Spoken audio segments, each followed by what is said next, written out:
Hey, good evening. I'm Gadi Schwartz, and we are coming on the air with a violent, developing story out of North Carolina tonight. 3 officers working with the U.S. Marshal's Office have been shot and killed, and several others are hurt after a gun battle broke out while a specialized fugitive team was trying to serve a warrant in Charlotte. Now, this all happened around 1:30 local time this afternoon at this house where the task force was looking for a convicted felon in possession of a firearm, and one witness described it as pure chaos. There were about 3 shots, 30 seconds, then there were 7 shots, 30 more seconds, and then there were like 10 shots. So when we came outside, there were no cops at all. Then cops started rushing in. And by the time we were standing here, this whole street just immediately got filled up. That when the SWAT team started going, they were going through people's grass, then all of a sudden you just heard shooting. Wow. Let's bring in NBC's Kathy Park. Kathy, that was a pretty fascinating interview there, setting a little bit of the scene. But do we know what happened? Did the suspect see them coming? How did all this gunfire break out? Yeah, those questions, we still don't have the answers to a lot of those questions because this has now turned into a criminal investigation. We heard from the chief earlier this afternoon at a press conference, and he says that now they're at the site, just kind of combing through the house where this all took place and just collecting evidence. But this all unfolded, as you mentioned, at 1 o'clock this afternoon in the 1 o'clock hour. And the law enforcement agencies that were working as part of the U.S. task force, the Marshall Task Force, they were moving in on this one home in East Charlotte because they were trying to serve a warrant. There was a convicted felon in possession of a firearm, but things quickly escalated, we're told, because he opened fire, this individual, on the officers who were approaching. And then we're told from officials that the suspect died in the front yard. But then moments after that, shortly after that, there was even more gunfire that came from the home. Eventually, they said a 17-year-old was pulled from that house. Also a female. We don't have an age on this individual, but we do know that there were 2 shooters and there are 2 people being detained in prison right now, being questioned, but they did not say whether that 17-year-old and the woman are persons of interest at this point.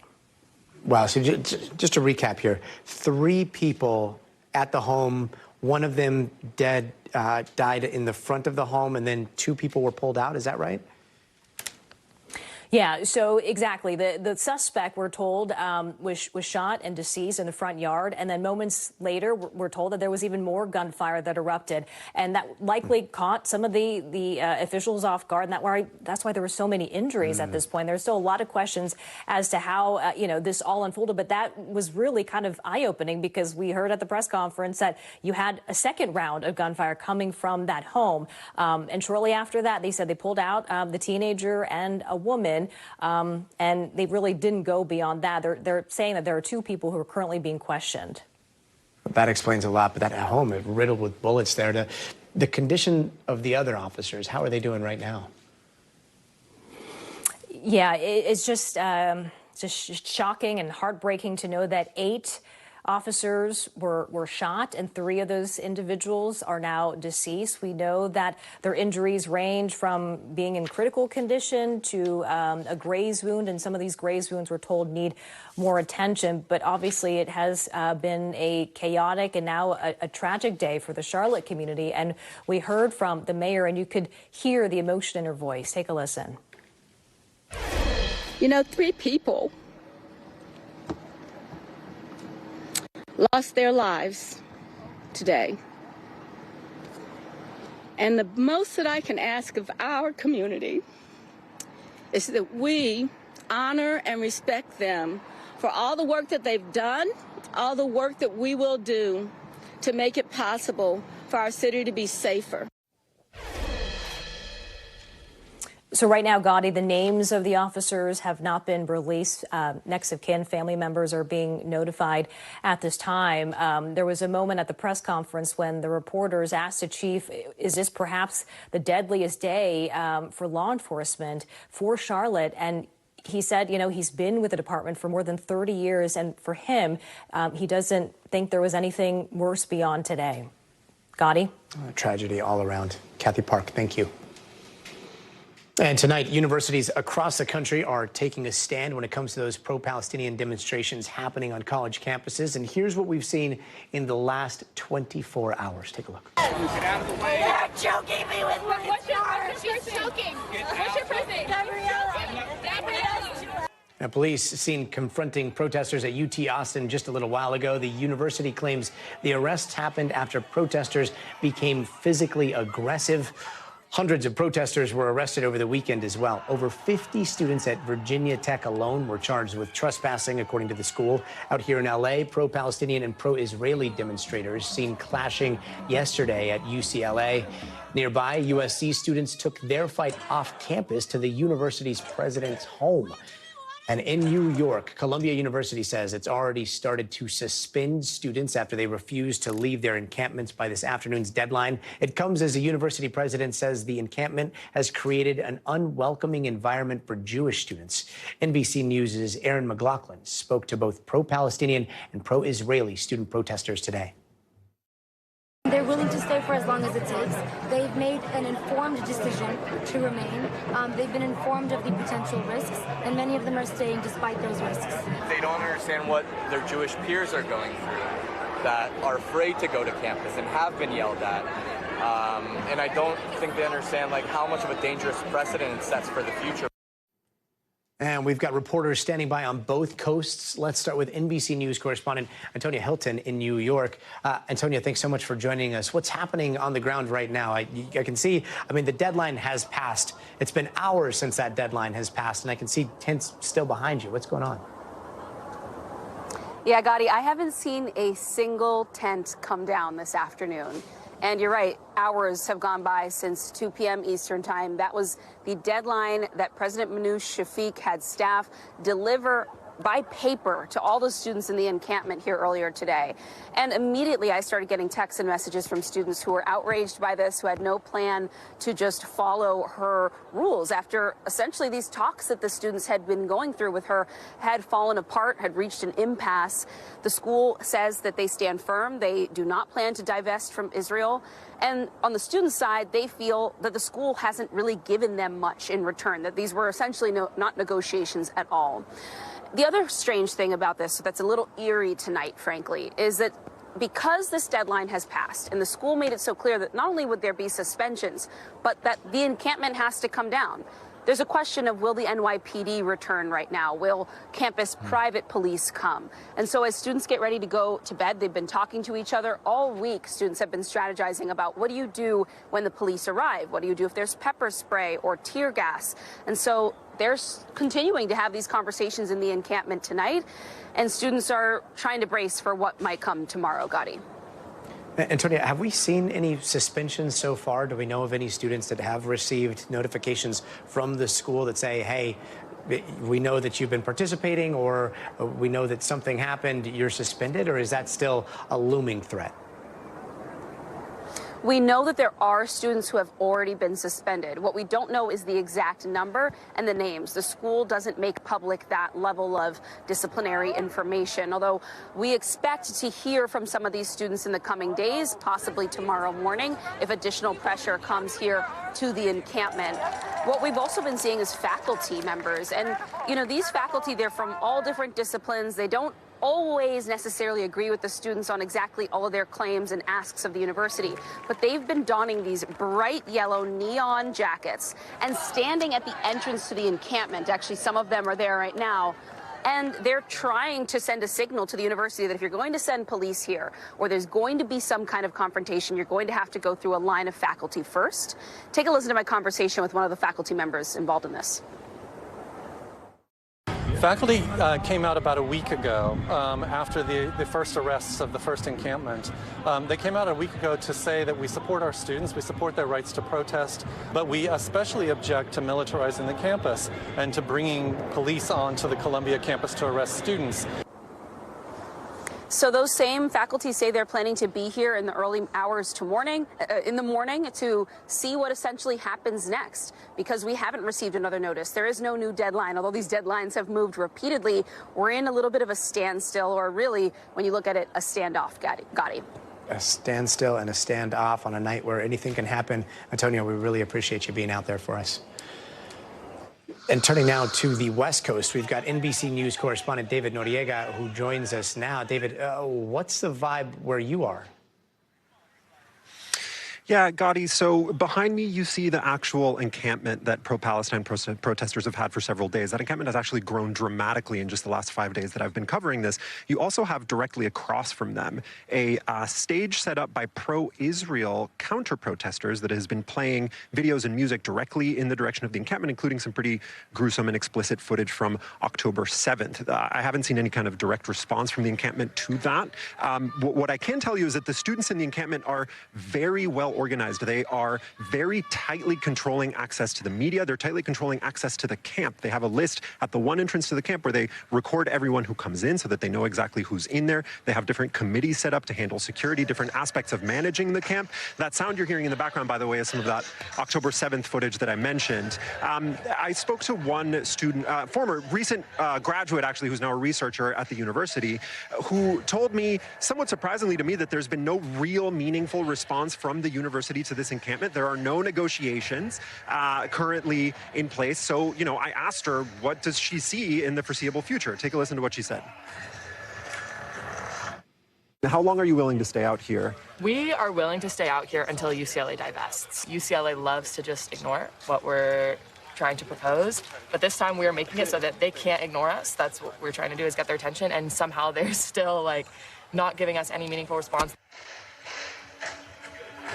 Gadi, remember, the concrete demand that these students are making is that their universities divest from investments that go towards companies that the students say are actively involved in Israel's military campaign in Gaza. So far, the UC system did put out a statement saying that they have consistently opposed calls to divest from Israel and boycott Israel, and that tuition and fees from students do not go towards investments. That said, Gadi, if nothing meaningful changes in the next few days, I don't see this camp going anywhere. And, you know, as you heard, the students themselves say that they're willing to be here indefinitely.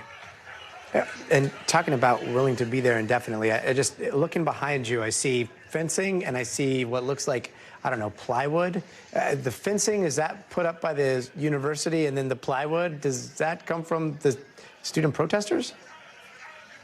Pretty much, yeah. So there are barricades that were set up by the university and by security personnel, and then the, the metal, the sort of official-looking metal barricades, and then the more makeshift wooden barricades with the signs, etc. Those were put up by the protesters within the encampment. They say they did that as a means of self-defense, protecting themselves from the counter-protesters who, as you pointed out in the intro to this hit, mostly arrived yesterday in pretty large numbers, and there were some scuffles between both sides. We did not see anything like that happen today, in large part, I think, because the number of counter-protesters has been pretty low today. There just haven't been very many of them. But we do have this, constantly playing very loud set of videos that they're playing on loop directly at the encampment. You know, I think if we see larger numbers of counter-protesters arrive at some point in the coming days, there's certainly a risk of further confrontations, further scuffles. But so far, I would say the atmosphere is calm, but definitely tense. Gadi?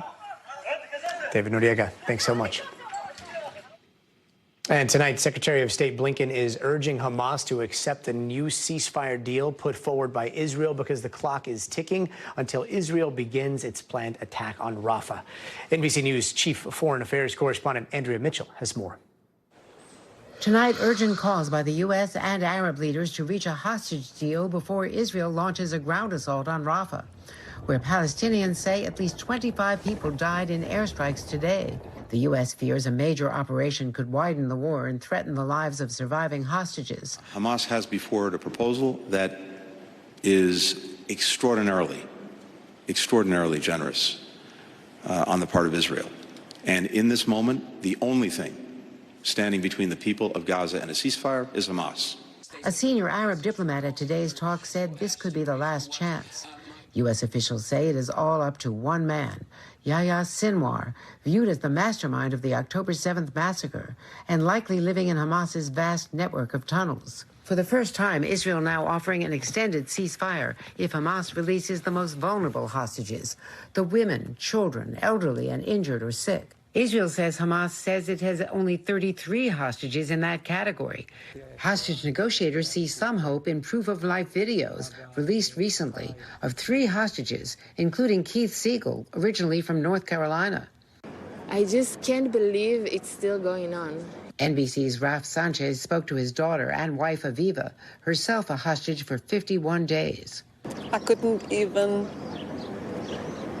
get myself even to be strong enough to see it. It just takes me to those moments with Hamas that they threatened us, and all I can see is Keith's face. The Siegels and other hostage families speaking out today, adding to growing pressure on Prime Minister Netanyahu to make the hostages his top priority instead of defeating Hamas.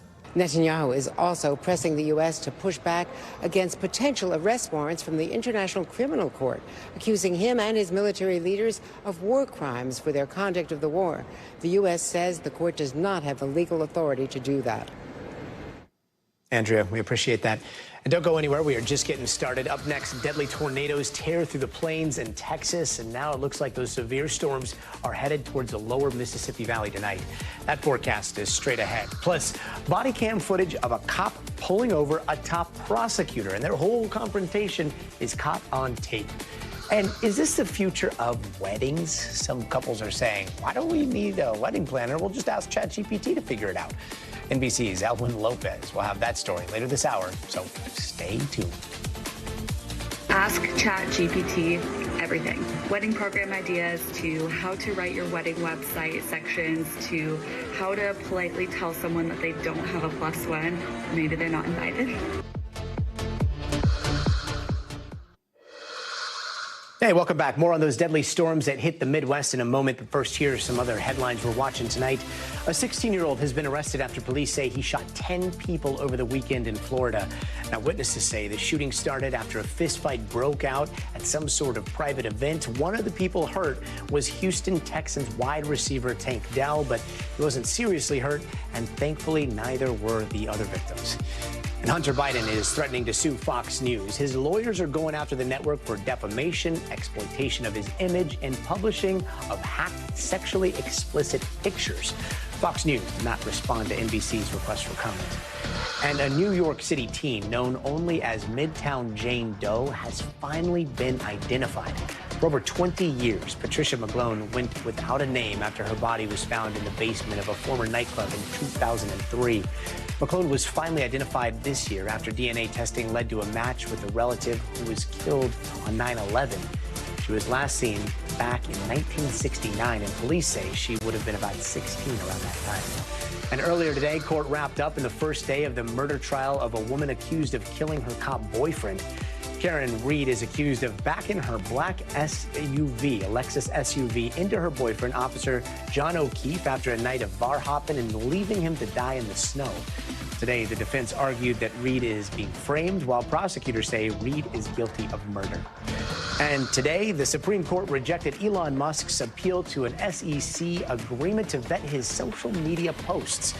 Musk settled with the SEC in 2018 after he tweeted that he had the funding secured to take Tesla private in a deal that never happened.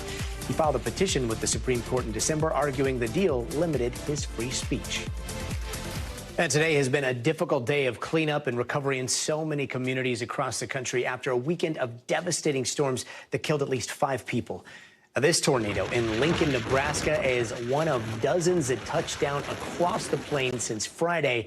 Right now, people are dealing with widespread destruction of homes and businesses in neighboring Iowa, as well as Texas and Oklahoma.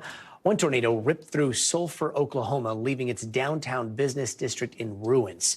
People there are still promising to rebuild. What do you feel when you see all this? Devastated.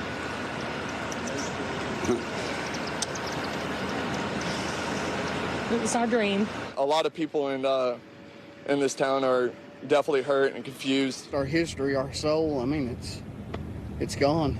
But we are going to rebuild it. If we have to doze it all down, streets, curbs, sidewalks, we're going to rebuild it.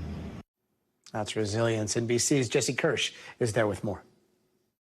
Gadi, here in Sulphur, take a look at what's going on behind us here. There are crews out here. We've got an uprooted tree into what's left of this building, and this is hardly the only damaged piece of property. Take a look at this neighborhood overhead here. You can see block after block, trees tipped over, buildings ravaged in the aftermath of a tornado that struck this community. We know from authorities one person died here. According to the fire chief, he says he knew this person and referred to her as a hometown girl. Speaking to the devastation of this community, I spoke with a woman earlier who says her cousin, along with that cousin's 2-year-old son, were trapped inside their home for a time and were then able to escape safely, and they are okay. But talking about this experience with me, the woman was becoming emotional, visibly shaken, and just speaks to the impact that something like this can have on people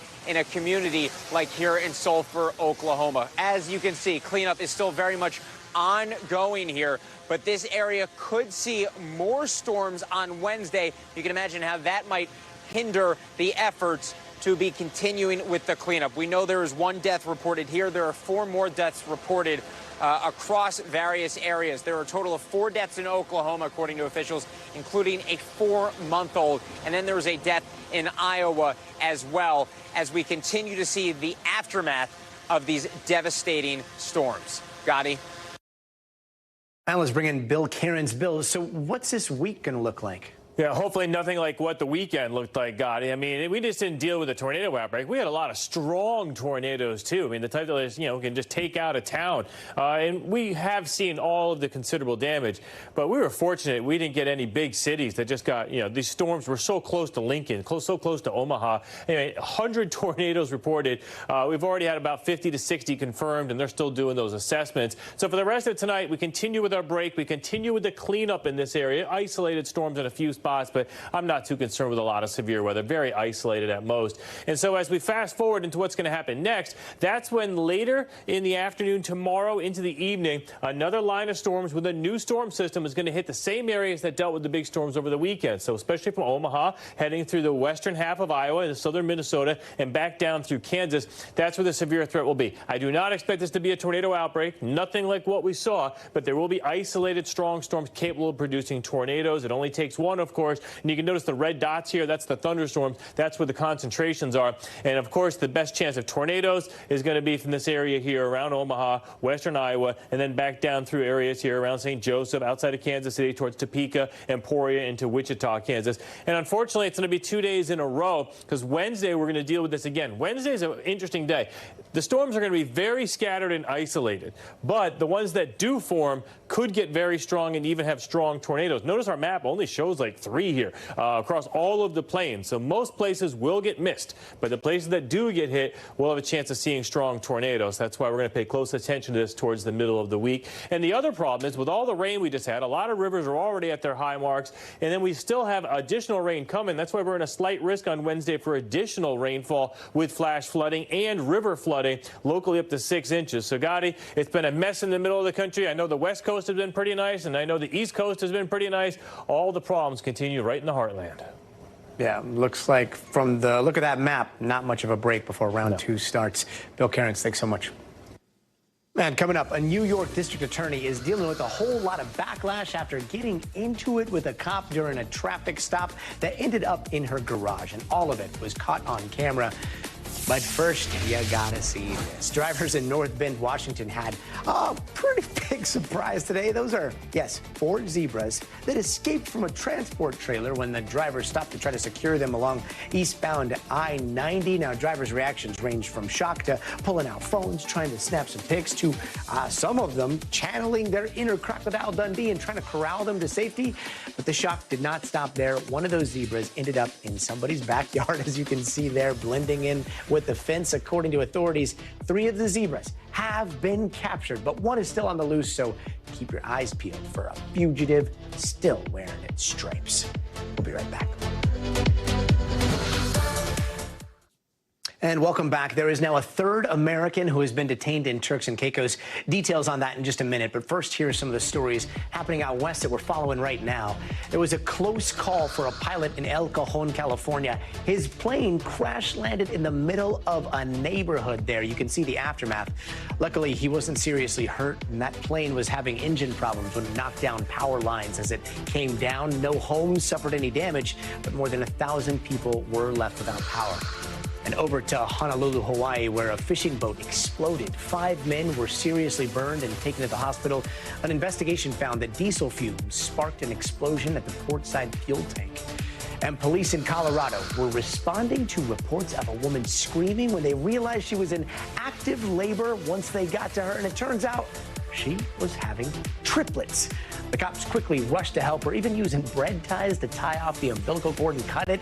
She was eventually taken into surgery to deliver the final triplet, and luckily, all 3 of those little miracle babies are okay. And tonight, a district attorney in upstate New York is under investigation after body cam footage shows her cussing out a cop that tried pulling her over. And we say tried because allegedly Monroe County DA Sandra Dorley didn't stop when the officer hit his lights to pull her over for speeding. Instead, she made it all the way home and all the way into her garage.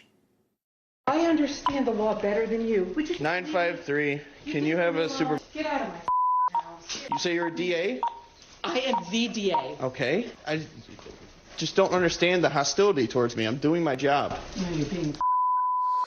I am the DA. Joining us now is NBC's Maya Eaglin. So, Maya, how does this whole thing start? Yeah, so we actually know that the officer involved in this traffic stop says that Dorley was going 55 miles per hour on a 35-mile-per-hour road. She was driving home from work, actually went into her garage, and as you just saw, got out and started cursing this officer out. We've got 26 minutes of this body cam footage, and in it, you can even hear her calling the police chief and threatening the officer involved. Gadi? 26 minutes, and now the DA is facing calls to resign. What's been the backlash there?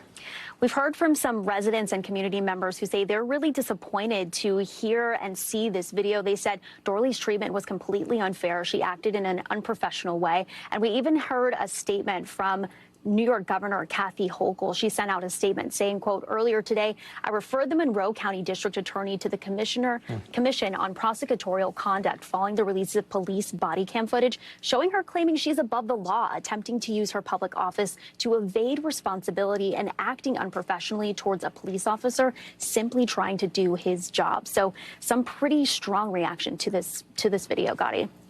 And what's the DA saying now?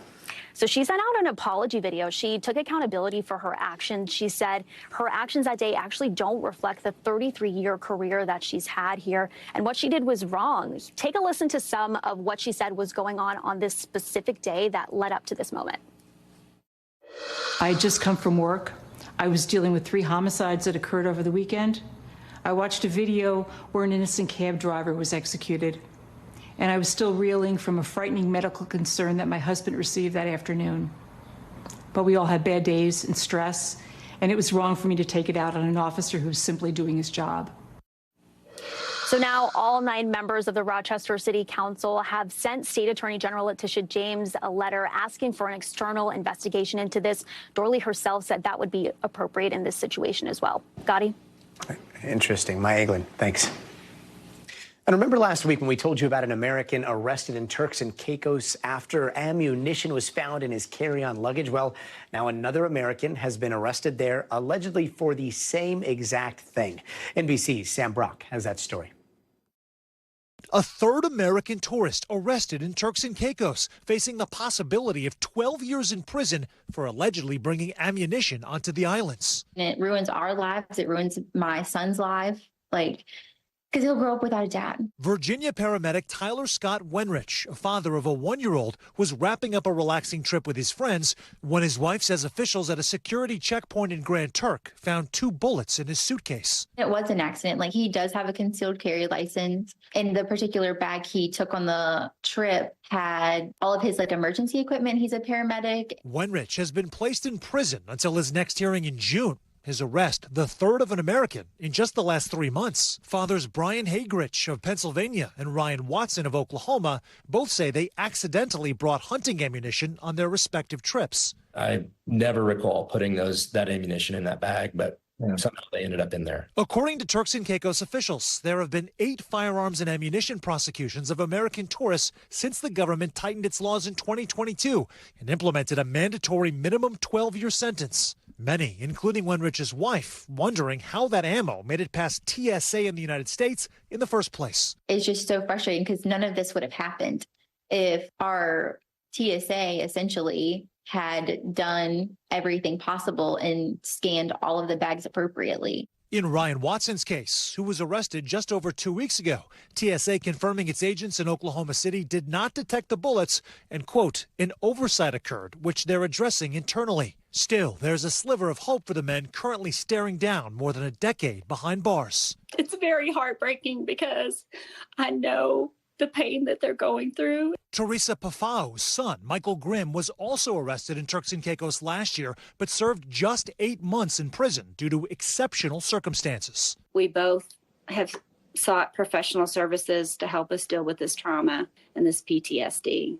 The government of TCI says that in 4 other cases with exceptional circumstances, the offenders were only fined. That criteria can be when the courts find no criminal intent or when the suspect has demonstrated, quote, good character and standing at home, a threshold Wenrich's boss says he meets. Tyler is the servant leader professionally as a paramedic and as an executive. He's world class. Nonetheless, the Virginia man's wife is worried. That will not be enough. What if they don't decide that he's exceptional? Sam Brock, NBC News. Sam, thank you. And it looks like the NFL is finally talking about giving football fans that Monday off after the Super Bowl. And NBC's Kaylee Hartung explains. After years of complaints from football fans, we should have off the day after the Super Bowl. It is nuts that people are expected to go back to work and just return to their normal lives after Super Bowl Sunday. NFL Commissioner Roger Goodell is mulling an idea that could make the Monday after the Super Bowl fall on a holiday. That ends up on President's Day weekend, which is a 3-day weekend, which makes a Sunday night, and then you have Monday off. That switch, even suggested on Today back in February. I think that's a perfect idea. Good solution. You just do President's Day weekend. Goodell's plan would keep the current 20-game total, but shorten the preseason by 1 game and add it to the regular schedule. Over the weekend, Bengals quarterback Joe Burrow suggesting if there's an additional game, he'd like to see an added bye week too. Still, word of the potential move has fans giving kudos to the commissioner. A President's Day weekend Super Bowl, that is awesome. Roger Goodell, great job. And while some of the NFL's biggest stars have expressed support for fans getting post-Super Bowl Monday off, just make Monday a holiday. Don't the country should change what they're doing for the Super Bowl. Extending the season has long been a sore point for players. In 2021, when the league added a game to the regular schedule, making for 17 matchups, the decision narrowly passed, receiving just 51% of votes from the players' union, with members expressing concern about health and safety. They're really just saying 17 so that they can get to 18. And so that's 2 more opportunities for players to risk their bodies, to put their bodies on the line. The new push comes amid an effort to eventize all things NFL.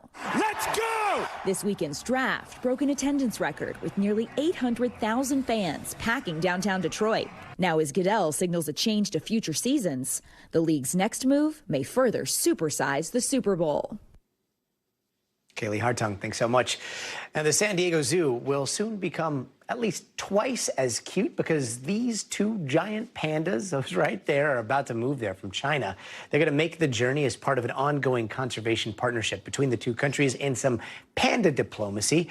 NBC's Jacob Sobroff has the story.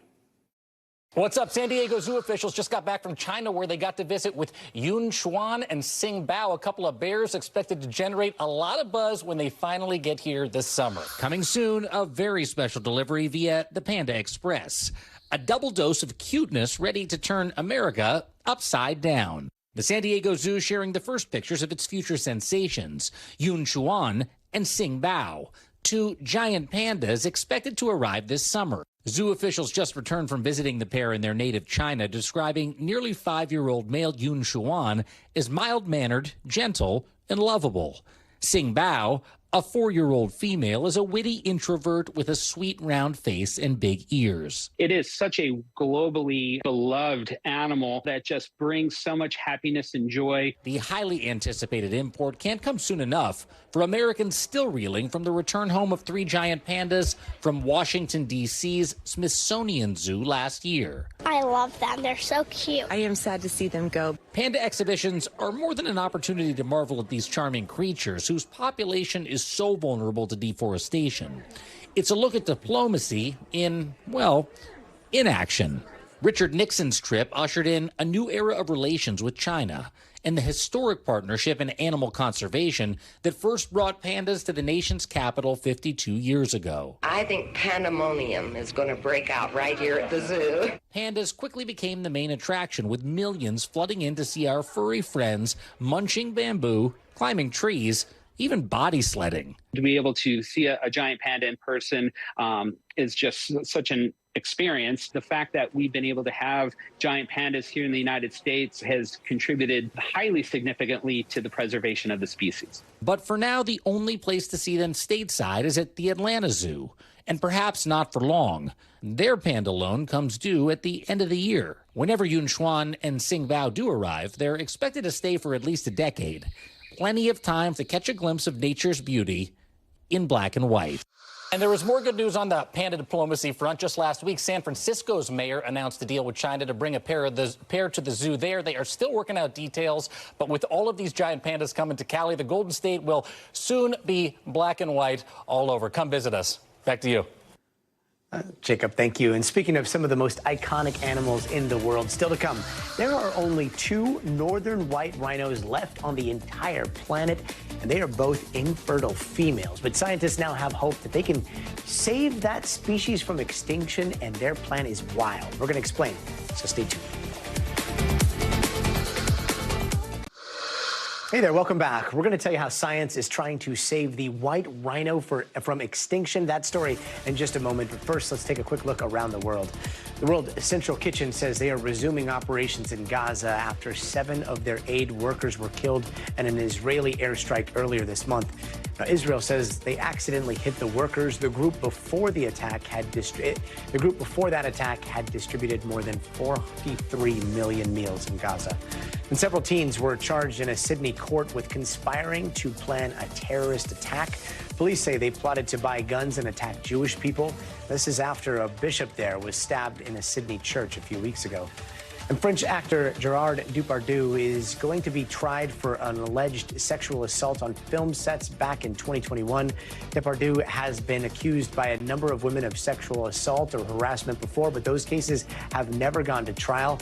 This time, prosecutors say he will face a criminal trial in October, and he has consistently denied those allegations. And at least 40 people in Kenya have been killed after a dam collapsed there today. A literal wall of water came sweeping through houses, cutting off a major road, uprooting trees, and leaving people stuck in thick mud.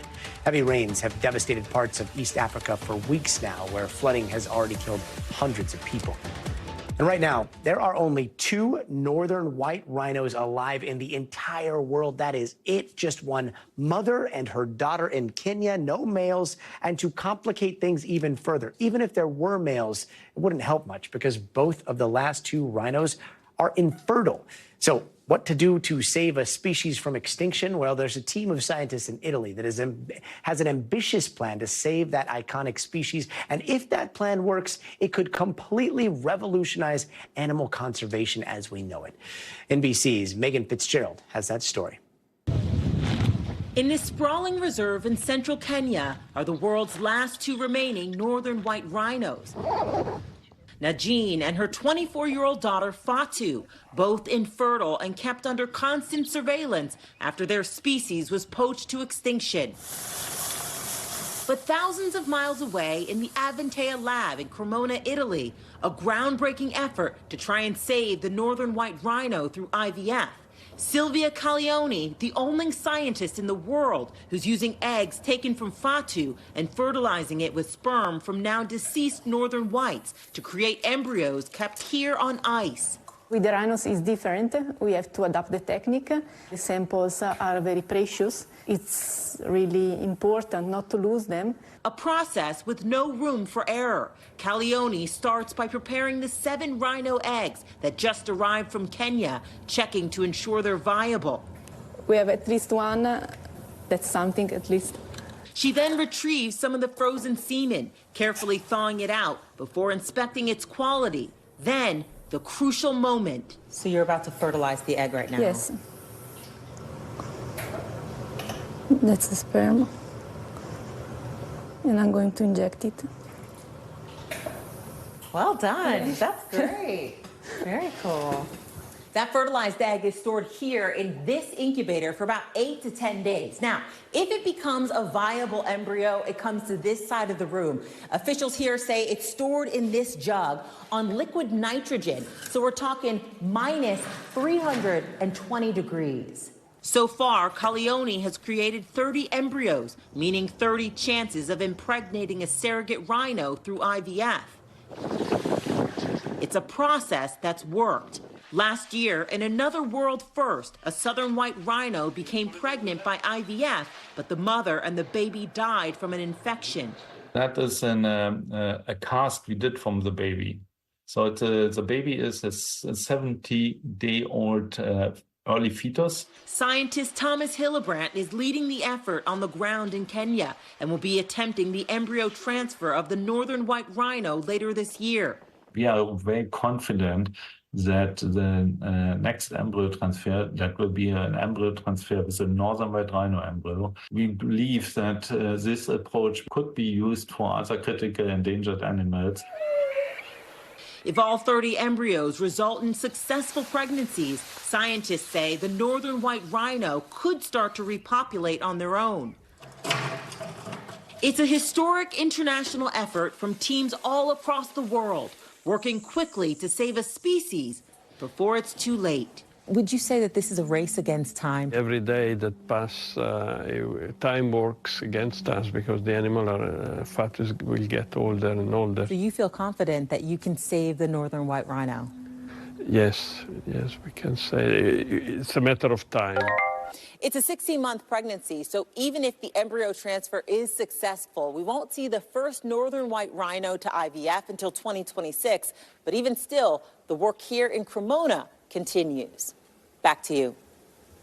Megan Fitzgerald with the coolest story of the day. Fingers crossed. Thank you so much. Hey, welcome back. Electric vehicles are all the rage nowadays, but they're hitting a major speed bump when it comes to the resale market. Some owners are frustrated trying to resell their cars, and NBC News senior business correspondent Christine Romans has more on those challenges. Everyone knows the minute you drive a new car off the lot, its value depreciates. But for electric vehicles, the drop is dramatic, 10 times faster than traditional cars, according to a recent study showing the average used car price for an EV fell nearly 32% in the past year, compared with a decline of just over 3% for gas-powered cars. Right now, I am trying to offload my Tesla. I want to sell it because the value for Teslas has been plummeting. Some Tesla owners frustrated as the company lowers the prices on new models, making currently owned Teslas less valuable. This investment, I will lose over $30,000. Falling resale prices just another factor holding some people back from switching over to electric vehicles, with so many already expressing concern about range anxiety and battery infrastructure. If I want to make it from here to my grandmother's house in Texas, how many stops possibly would I have to make to get there? Keith Bozeman has been selling used cars for 4 years. Resale value is not their number one concern. No, not at all. Honestly, no. That's not the number one question that I get. It's honestly the battery life. For the first quarter of the year, EVs made up just 7.3% of new car sales, even with government rebates and dealer incentives. There's so much discounting going on. It's really hammering used cars, especially those used EVs. So we kind of have this double down effect where a lot of that's pushing those used car values down. The irony that lower prices for new cars could hurt demand for EVs overall as resale values are driven down. Christine Romans, NBC News, Jersey City, New Jersey. And in the age of digital love and marriage, some are ditching the traditional for the sweet, cheap, warm embrace of a chatbot. And no, we're not talking about getting married to a chatbot. We are talking about using them to help us humans marry each other. What could possibly go wrong? Well, from bouquets to budgets, AI tools like ChatGPT are becoming the newest wedding accessory, saving couples cash and stress. But is your soon-to-be spouse down to trust an artificial intelligence for the big day? NBC's Elwin Lopez is going to take a look.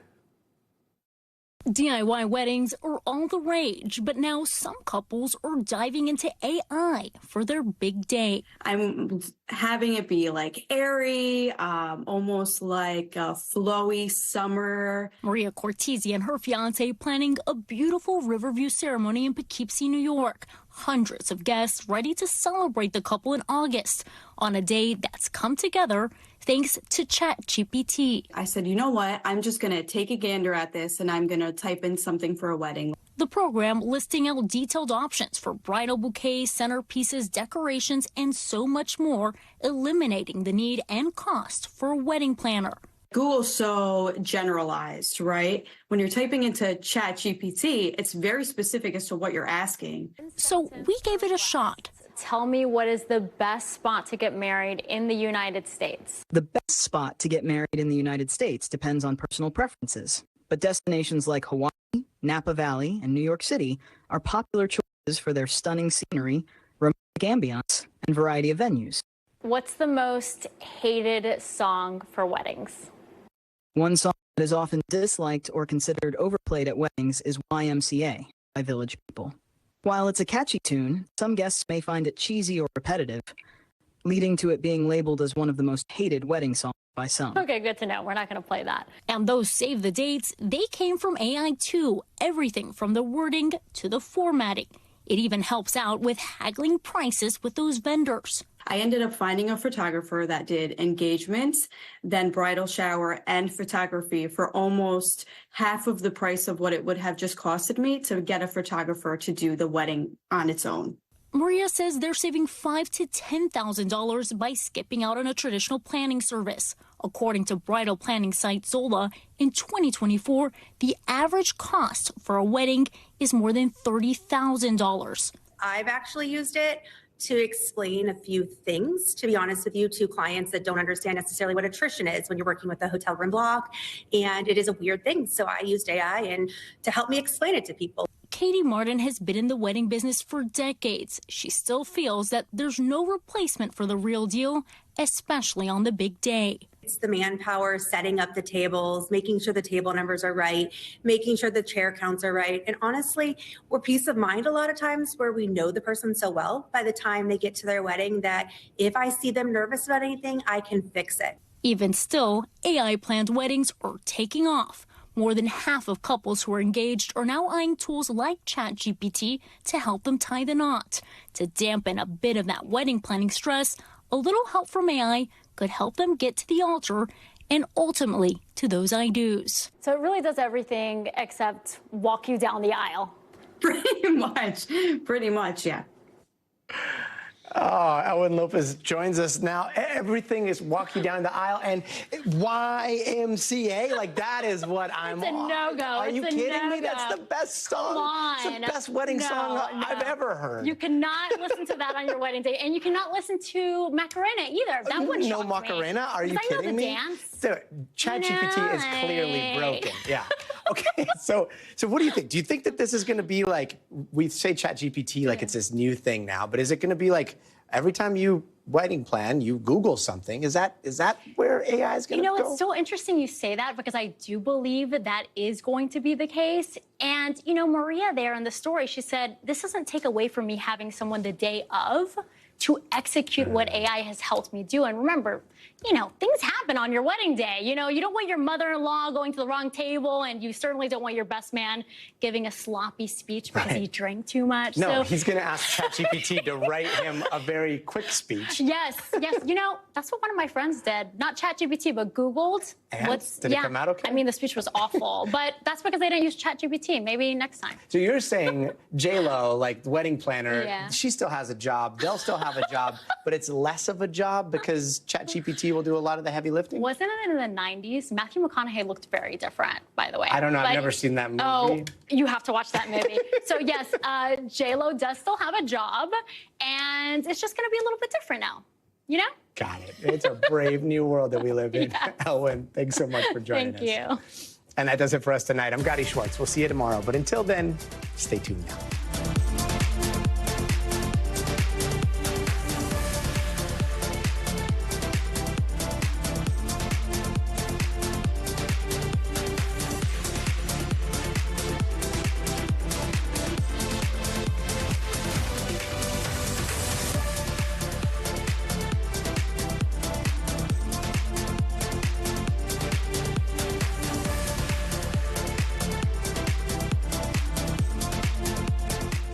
Thanks for watching. Stay updated about breaking news and top stories on the NBC News app or follow us on social media.